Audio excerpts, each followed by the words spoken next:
Hello, I'm Sandy Cham and I'm the General Manager of Services at CanTeen.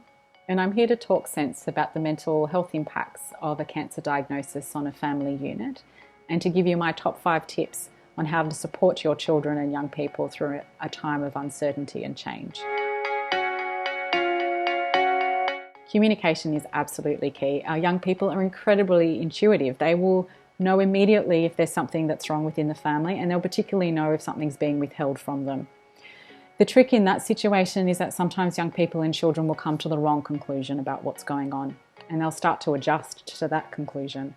And so our role as parents is really to keep them as informed as possible, even if it creates a fair bit of discomfort in us. We have a really strong protective instinct to be concerned that if we share too much information with our children, that we may be causing more harm than good. And yet our young people at CanTeen tell us all the time that they need information and they want it from you.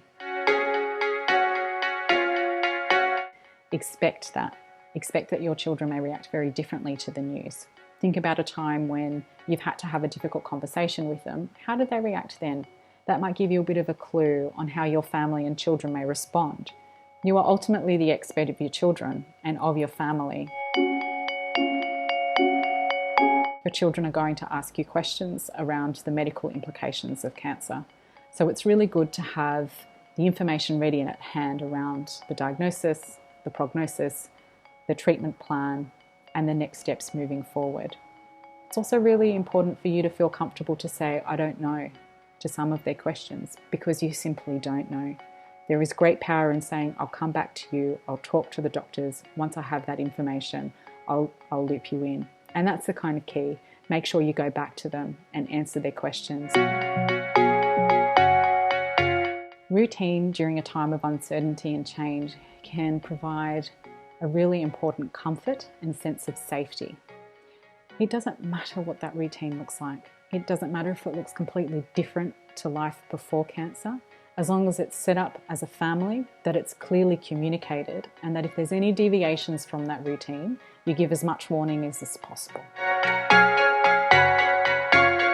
These would be signs that would let you know that your young person or child is really struggling with this experience or with other things that may be happening in their world.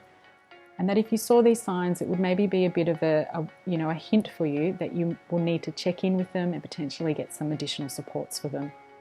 Some of those signs may be changes in appetite, changes in weight or sleep. If they're withdrawing from activities that they used to find really enjoyable, if they're withdrawing or isolating from you or their friends, if they're having difficulties engaging with their everyday activities like school, work, study. I think the main thing to remember is that we're all in this together, that we're all doing our best, and to be really gentle with yourself. The Cancer Council has an incredible resource and information line for parents on 13 11 20. And here at CanTeen we can also help. So if you or someone you care about needs support, please join our online community at canteenconnect.org.au.